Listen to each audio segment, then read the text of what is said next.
সংসদের প্রথম অধিবেশনে বলেছিলাম যে পুলিশকে ম্যানেজ করে চলার যে একটা সংস্কৃতি আছে সেটা থেকে মূলত হচ্ছে আমাদের দেশে পুলিশি যেই বিদ্যমান দুর্নীতিগুলো সৃষ্টি হয়।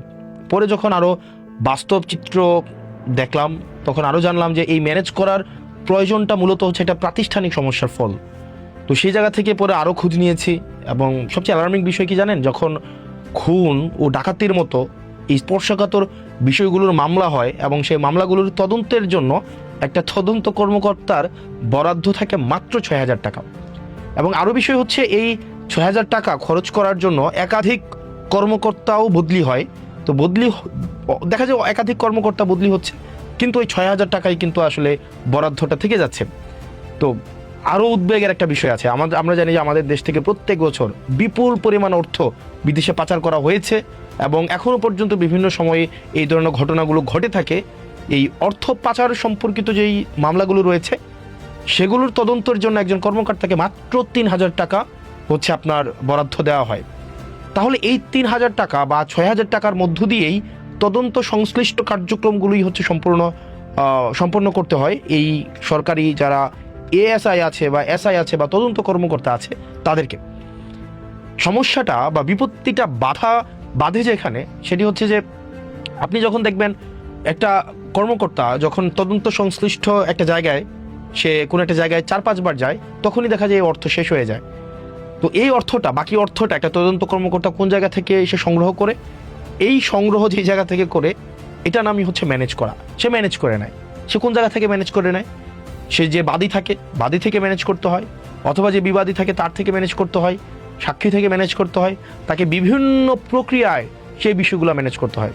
এবং অনেক পুলিশ সদস্যদের কাছে যখন আমরা কথা বলেছি তখন আমরা শুনেছি মামলার কাজে আদালতে যে যাতায়াত হয় অথবা সাক্ষী প্রদানের জন্য কিংবা তদন্ত সংক্রান্ত বিভিন্ন বিষয়ে পর্যবেক্ষণের জন্য যে খরচগুলো হয় সেগুলোর জন্য কিন্তু সরকারি কোনো বরাদ্দ থাকে না।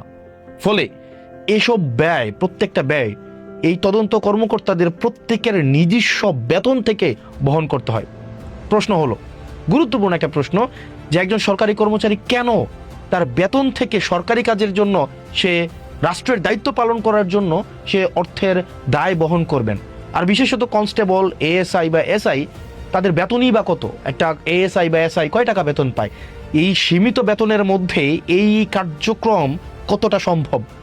সুতরাং আমি যদি এই বিদ্যমান সমস্যাটা রেখে আমি যদি একটা তদন্ত কর্মকর্তার কাছ থেকে স্বচ্ছতা প্রত্যাশা করি, তাহলে সেটা এক ধরনের হিপোক্রেসি।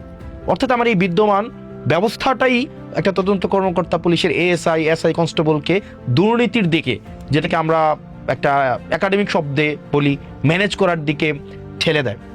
আরেকটা বিষয় হচ্ছে যে, এবং এটার মধ্য দিয়ে আমরা দেখতে পাই যে একটা দুর্নীতির স্থায়ী একটা প্রাতিষ্ঠানিক দায়মুক্তির ব্যবস্থা গড়ে ওঠে।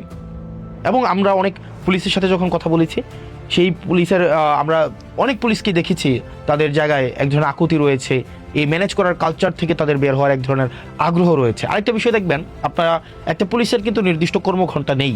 আমরা সংসদে বলেছিলাম যে 15-16 ঘন্টা বা তারও বেশি সময় যে ওভারটাইম করানো হয় সেটার জন্য যেন তাদেরকে ওভারটাইম দেওয়া হয়। কারণ তাদের যে চাকরির প্রকৃতি একটা জরুরি সেবামূলক কার্যক্রম, এবং তাদের জায়গা থেকে দেখা যায় আমাদের লোকবলের ঘাটতি রয়েছে, সেই জায়গা থেকে তাদের ওভারটাইম এবং জরুরি ভিত্তি বিবেচনা করে তাদের অনেক সময় তাদের প্রত্যাশিত বা তাদের বরাদ্দ কাজের থেকে বেশি সময় ডিউটি করতে হয়। সেই বিবেচনায় আমরা ওভারটাইম দেওয়াটা সেটা ন্যায্য। স্বরাষ্ট্রমন্ত্রী কথা দিয়েছেন, আমরা প্রত্যাশা করি সেই আশ্বাসটিকে উনি বাস্তবায়ন করবেন। পাশাপাশি আরও নিশ্চিত করতে হবে তাদেরকে যেন এই ম্যানেজ করে যে কালচার রয়েছে সেই কালচার থেকে তাদেরকে বের হয়ে আসতে এই সরকার তার ব্যবস্থাপনা নেয়।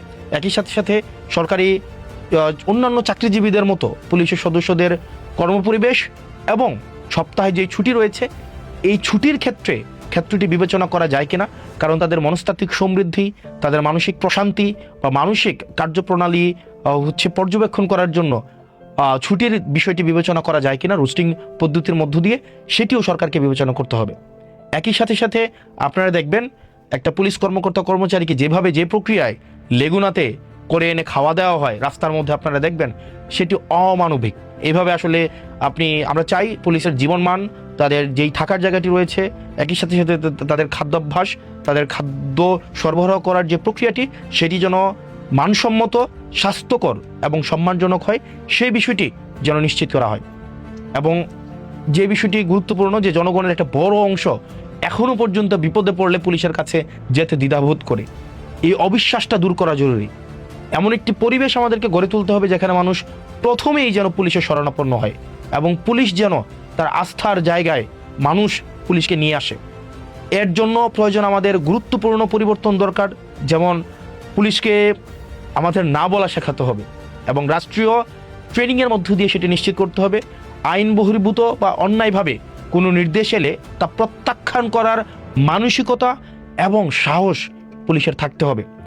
আপনারা জানবেন যে অনেক ক্ষেত্রেই দেখা যায় প্রভাবশালী ব্যক্তি বা মহল পুলিশের উপরে চাপ সৃষ্টি করে অনেক সময় বেআইনি এবং নীতিবিরুদ্ধ কাজ করতে পুলিশকে বাধ্য করে। সেই জায়গা থেকে আমরা চাই পুলিশ বের হয়ে আসুক, পুলিশ না বলা শিখুক। এমনকি এই জায়গাতে আমরা জনপ্রতিনিধি যারা আছি, আমরা এই সংস্কৃতির বাইরে নয়, আমরা জেনে না জেনে, চেতন বা অবচেতন মনে আমরা এই সংস্কৃতির অংশ হয়ে যাই। সেজন্য পুলিশকে আমরা চাই অন্যায্য, আমরা চাই না কোনো যেই জিনিসটা লফুল না, এই ধরনের কোনো অর্ডার যেন তারা বাস্তবায়ন না করে। সেই জায়গায় পুলিশের না বলার এই সাহস এবং পেশাগত সততা পুলিশের থাকা উচিত। পুলিশকে অবশ্যই আমরা একই সাথে সাথে এটাও বিশ্বাস করি যে পুলিশের অবশ্যই সরকারের ঊর্ধ্বতন কর্তৃপক্ষের আইনসম্মত নির্দেশ পালন করতে হবে। এটাই শৃঙ্খলার ভিত্তি। তবে বেআইনি নির্দেশ মানার কোনো ধরনের বাধ্যবাধকতা থাকতে পারে না। কারো বিরুদ্ধে সুনির্দিষ্ট অভিযোগ বা গ্রেফতারি পরোয়ানা থাকলে আইনানুগ ব্যবস্থা নেওয়া হবে, এটাই স্বাভাবিক। কিন্তু আইনের বাইরে গিয়ে কাউকে বাসা থেকে তুলে নিয়ে আসা হবে, গ্রেফতার করা হবে, গুম করে ফেলা হবে, সেটি কখনোই গ্রহণযোগ্য হতে পারে না। এই অবস্থান যদি আমরা পরিবর্তন করতে চাই, তাহলে পুলিশি সদস্যদের, প্রত্যেকটা সদস্যদের আইনি সুরক্ষা নিশ্চিত করতে হবে এবং সেটির জন্য আমাদের আমাদের ঐক্যমত্য প্রয়োজন আছে।